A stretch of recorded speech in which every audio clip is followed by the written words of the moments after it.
Good afternoon, students. Today's topic is 15 group element. 15 group elements में P block elements. तो सबसे पहले मैं बताऊंगा कि पी ब्लॉक एलिमेंट्स क्या हैं। कि P block elements you can say normal elements और रिप्रेजेंटेटिव एलिमेंट्स। रिप्रेजेंटेटिव एलिमेंट क्यों कहते हैं कि इनका सबका जो फर्स्ट एलिमेंट है वो सारे ग्रुप को रिप्रेजेंट करता है।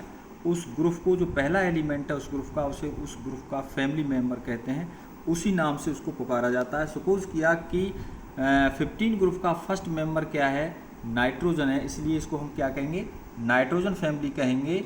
ऑक्सीजन ग्रुप में दैट इज 16 ग्रुप में जो पहला मेंबर है उसका ऑक्सीजन है एलिमेंट्स, जिसको ऑक्सीजन फैमिली एलिमेंट कहेंगे।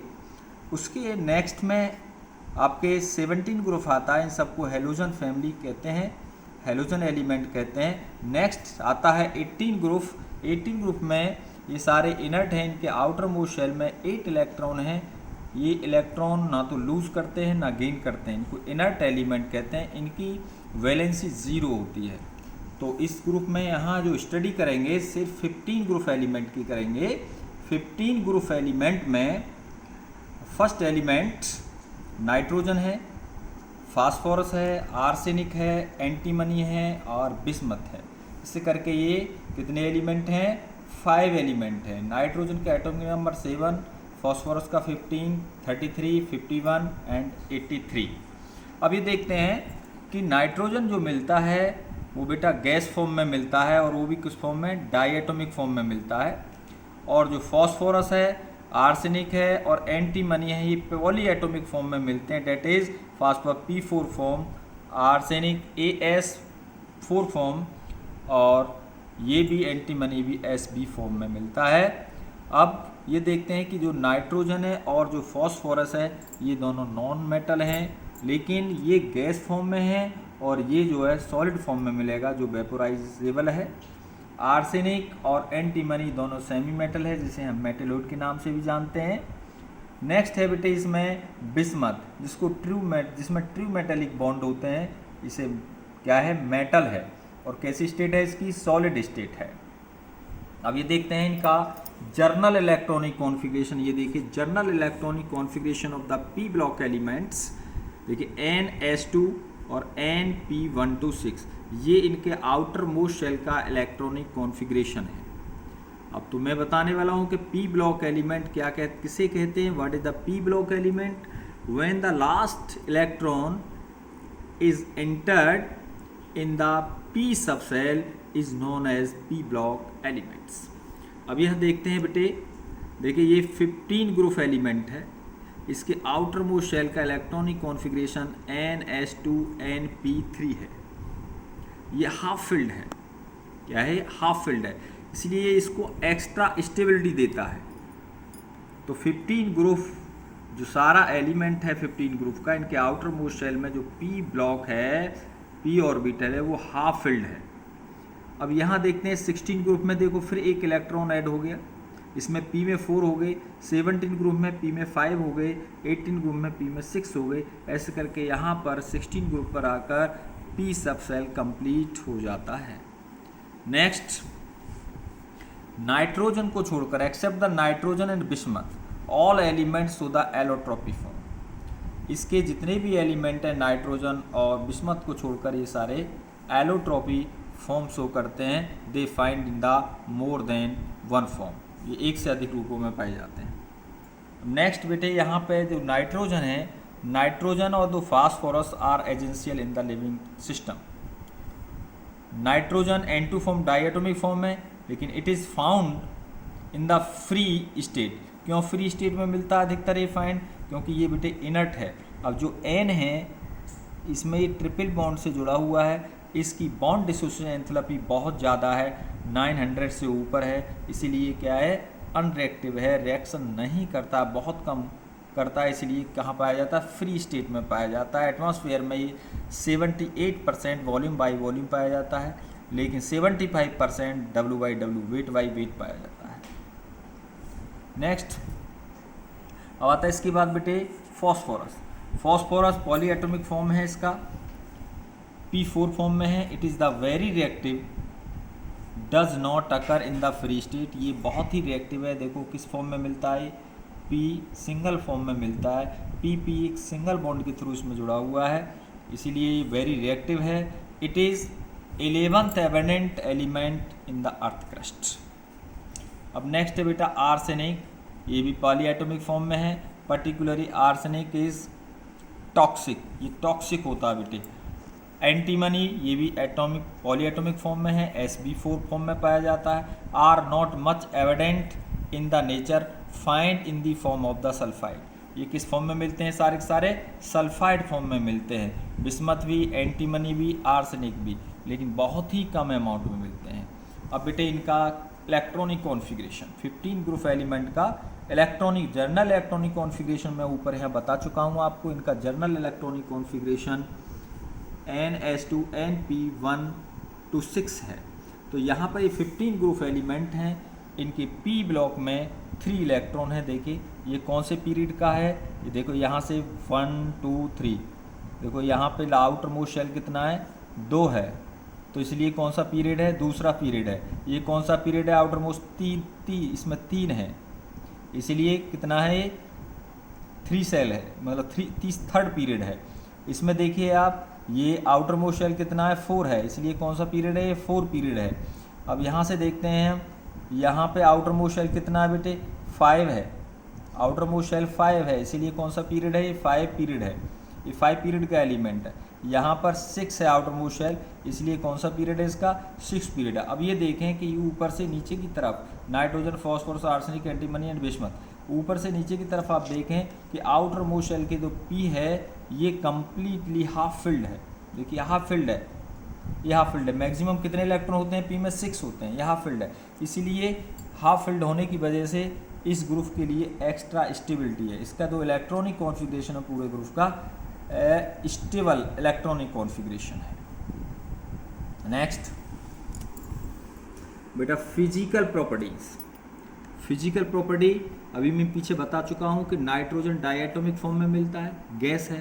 फास्फोरस, आर्सेनिक, एंटीमनी ये किस फॉर्म में होते हैं बेटे, टेट्राहाइड्रल फॉर्म में है।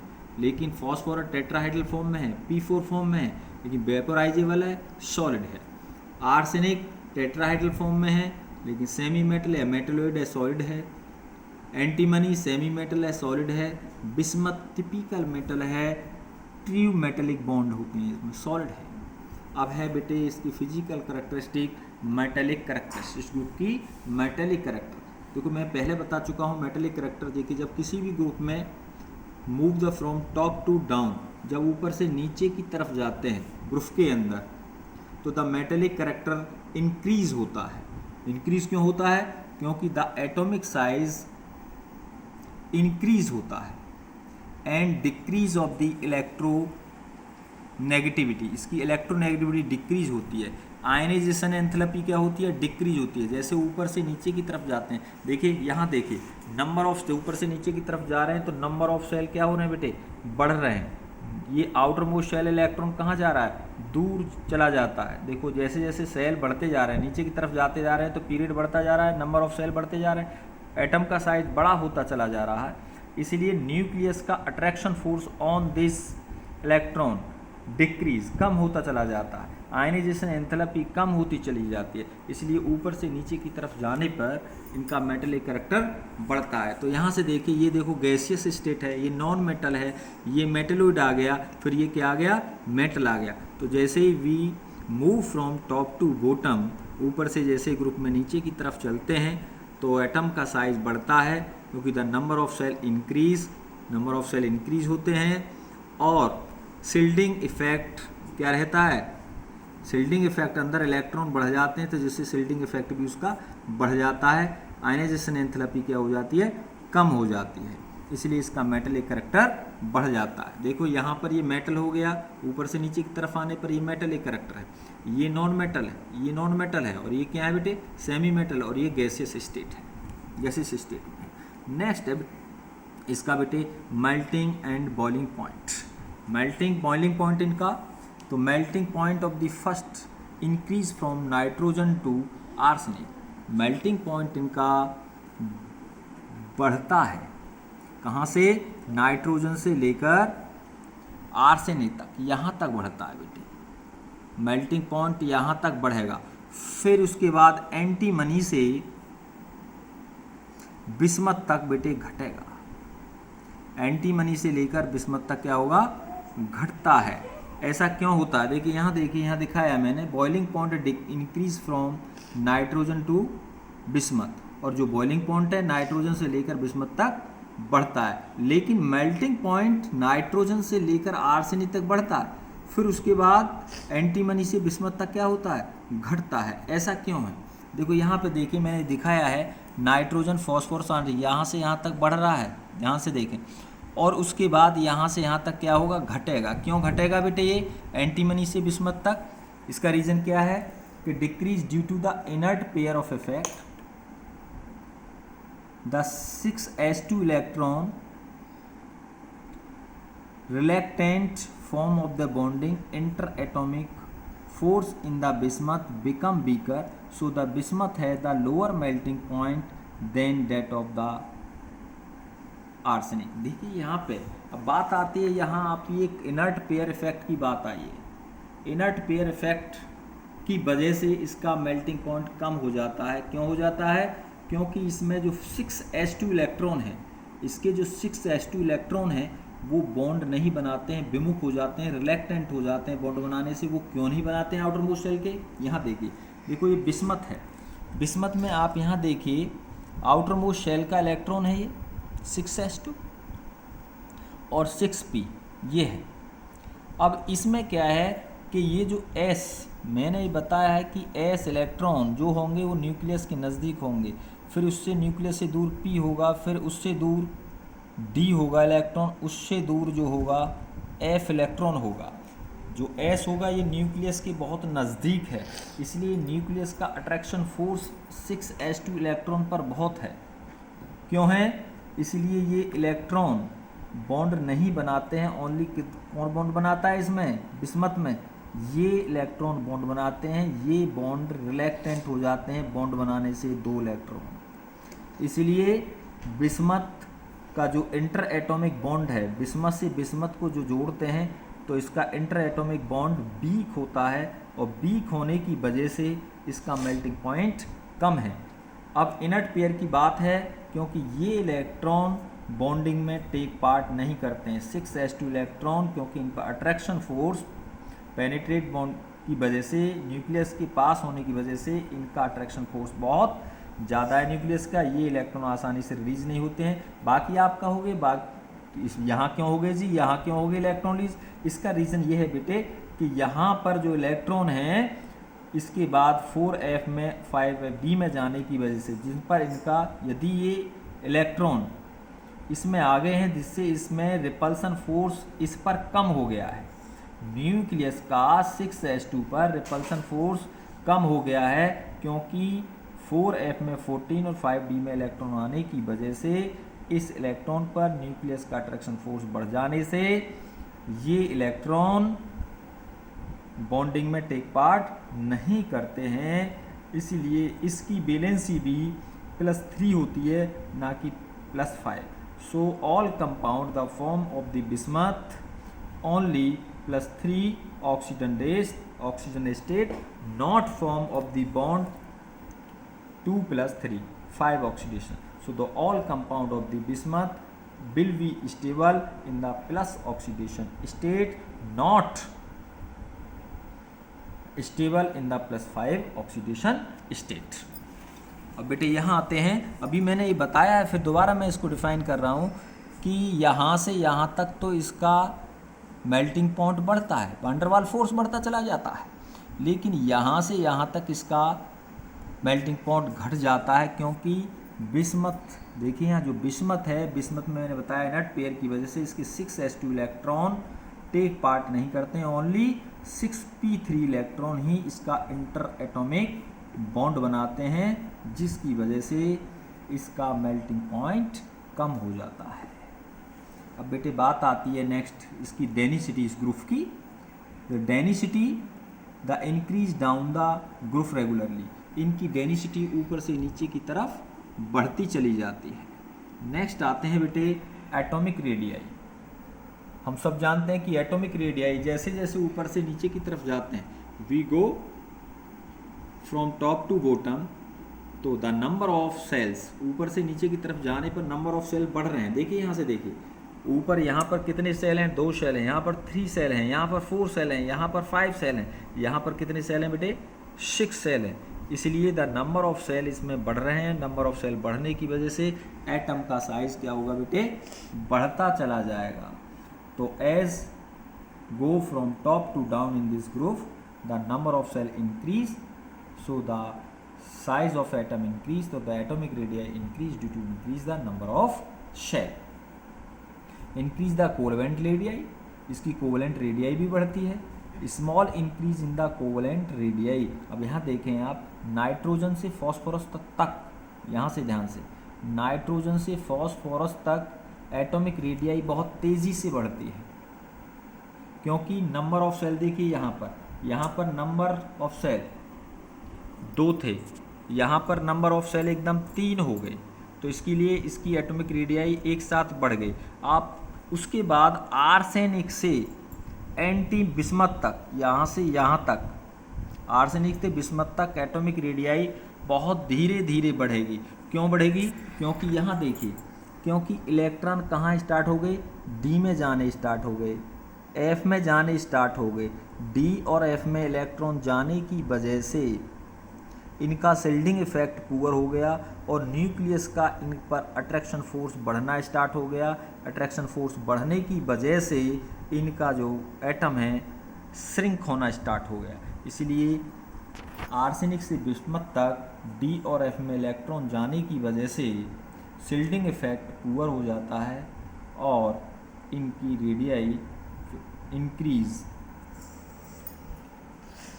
स्लोली, इनकी रेडियाई धीरे इंक्रीज होती है। Next, ionic radii.